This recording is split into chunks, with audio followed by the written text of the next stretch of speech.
Hello everyone, welcome to my YouTube channel simplified nursing में आप सभी का स्वागत है। आज हम देखेंगे Glasgow coma scale.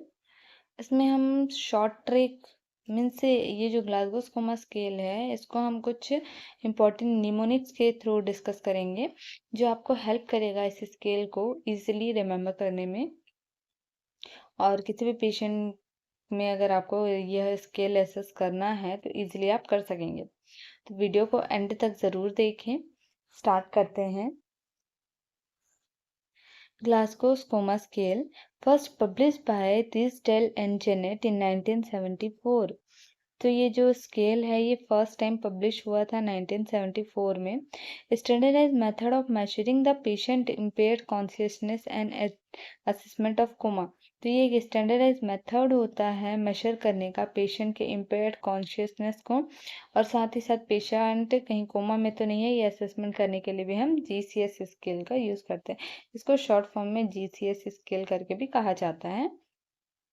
It was initially used to assess the level of consciousness after head injury। तो ये इनिशियली असेस करते हैं, इनिशियली जब भी कोई पेशेंट हेड इंजरी से आता है इमरजेंसी डिपार्टमेंट में तो हम उसके लेवल ऑफ कॉन्शियसनेस को असेस करने के लिए सबसे पहले ग्लासगो स्कोमा स्केल का यूज़ करते हैं। देन ये 3 कैटेगरीज में डिवाइड हुआ है। ईवीएम करके आप देख सकते हैं, ये एक टीवी चैनल आता है, ये एक निमोनिक्स आपका बन जाएगा ईवीएम करके। E for eye opening, V for verbal response, M for motor response. तो देखिए आई ओपनिंग का मिनिमम स्कोर होता है 1, मैक्सिमम स्कोर होता है 4। वी फॉर वर्बल रिस्पॉन्स का मिनिमम स्कोर होता है 1 एंड मैक्सिमम स्कोर होता है 5। थर्ड है मोटर रिस्पॉन्स, इसका मिनिमम स्कोर होगा 1 और मैक्सिमम स्कोर होगा 6।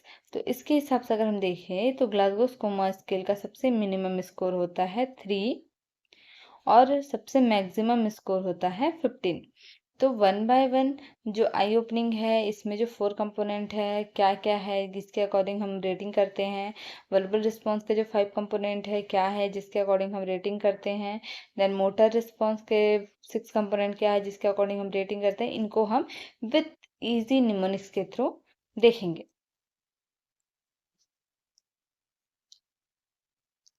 फर्स्ट है आपका आई ओपनिंग।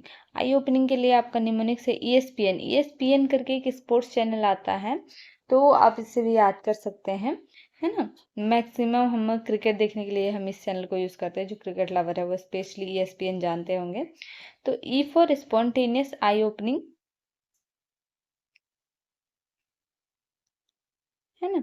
अगर कोई पेशेंट आया है कैजुअलिटी में, आया है कैजुअलिटी केयर में, स्पॉन्टेनियसली अगर वो आई ओपनिंग कर रहा है तो हम उसको 4 स्कोर करेंगे। टू स्पीच अगर हम उसको पूछ रहे हैं, उसको बात कर रहे हैं, स्पीच के रिस्पॉन्स में अगर वो अपना आई ओपनिंग कर रहा है तो हम उसको 3 स्कोर करेंगे। अगर हम उसको स्टिमुलेशन दे रहे हैं, पेनफुल स्टिमुलेशन दे रहे हैं, तो वो आई ओपनिंग कर रहा है तो हम उसको 2 स्कोर करेंगे। अगर वो कोई रिस्पॉन्स नहीं कर रहा है तो हम उसको 1 स्कोर करेंगे। सेकेंड है आपका वर्बल रिस्पॉन्स। इसके लिए आपका निमोनिक्स है अवर कंट्री विन, है ना। तो our country win, O for oriented to time place person. अगर कोई पर्सन आया है हेड इंजरी का या कोई भी कैजुअलिटी केयर में, अगर वो पर्सन ओरिएंटेड है टाइम प्लेस पर्सन को लेके तो हम उसको 5 स्कोर करेंगे। सी फॉर कंफ्यूज्ड, अगर वो पर्सन कंफ्यूज्ड है तो हम उसको 4 स्कोर करेंगे। W for word inappropriate, means जो पर्सन है वो इनएप्रोप्रिएट वर्ड यूज़ करे। जैसे कि हम पूछ रहे हैं हॉस्पिटल में पेशेंट आया और हम पूछ रहे हैं आप अभी कहाँ हैं, ओरिएंटेशन करवा रहे हैं, तो पेशेंट बोल रहा है कि मैं घर में हूँ, इनएप्रोप्रिएट वर्ड यूज़ कर रहा है। तो इसके लिए हम सॉरी इनअप्रोप्रिएट वर्ड हाँ यूज़ कर रहा था, हम उसको 3 स्कोर करेंगे। इनकॉम्प्रिहेंसिव साउंड, अगर कोई पर्सन आया हम उसको ओरिएंटेड करवाने की कोशिश कर रहे हैं, वो ओनली हाँ, ओनली ई करके इस तरीके के साउंड्स निकाल रहा है तो वो इनकॉम्प्रिहेंसिव साउंड्स में आ जाएगा, तो हम उसको 2 स्कोर करेंगे। अगर कुछ रिस्पॉन्स नहीं कर रहा था हम उसको नो रिस्पॉन्स में करेंगे। देन नेक्स्ट है आपका मोटर रिस्पॉन्स, है ना।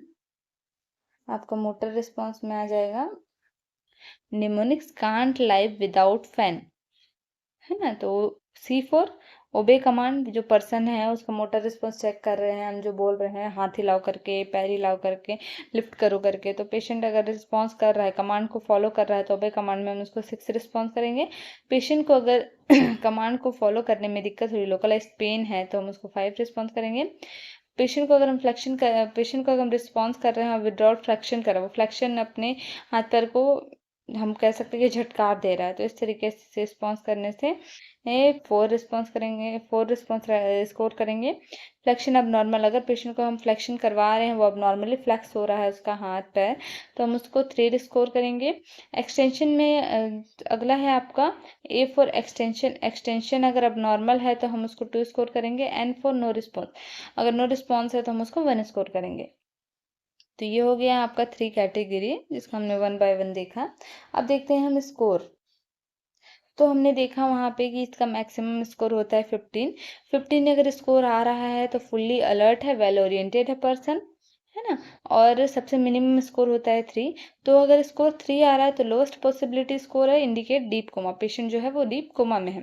अगर पर्सन का जो स्कोर है 7 और लेस देन आ रहा है तो सिचुएशन पे हम कंसिडर करेंगे कि पेशेंट को एक्सेप्टेबल लेवल ऑफ कोमा में है। तो इसमें इंडिकेट करता है कि इसको कुछ स्टैंडर्ड नर्सिंग केयर की ज़रूरत है, रिक्वायर्ड फॉर द कोमेटस पेशेंट। जैसे कोमेटस पेशेंट को जो केयर की ज़रूरत होती है, उस तरीके की स्टैंडर्ड केयर की ज़रूरत इस पेशेंट को है जिसका स्कोर 7 आ रहा है। देन कुछ एक्सेप्शंस होते हैं जिस सिचुएशन पे हम इस स्केल को यूज़ नहीं कर सकते, तो उस समय हमको क्या रिकॉर्ड करना है वो चीज़ हम देख लेते हैं।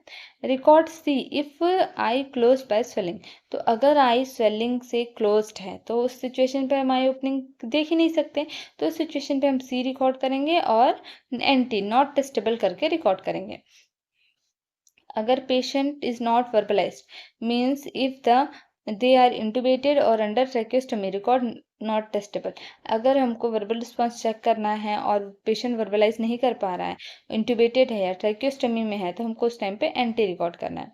थर्ड है आपका if patient is paralyse, patient अगर paralyse due to some reason, किसी भी रीजन की वजह से, तो हम उसका मोटर रिस्पॉन्स चेक नहीं कर पाएंगे, तो उस सिचुएशन पे भी हमको एंटी रिकॉर्ड करना है। तो आई होप आज की वीडियो आपको समझ आई हो। तो चैनल को लाइक शेयर सब्सक्राइब करना ना भूलें ताकि ऐसे ही मेरे नए वीडियो की नोटिफिकेशन आपको मिलते रहें। Thank you.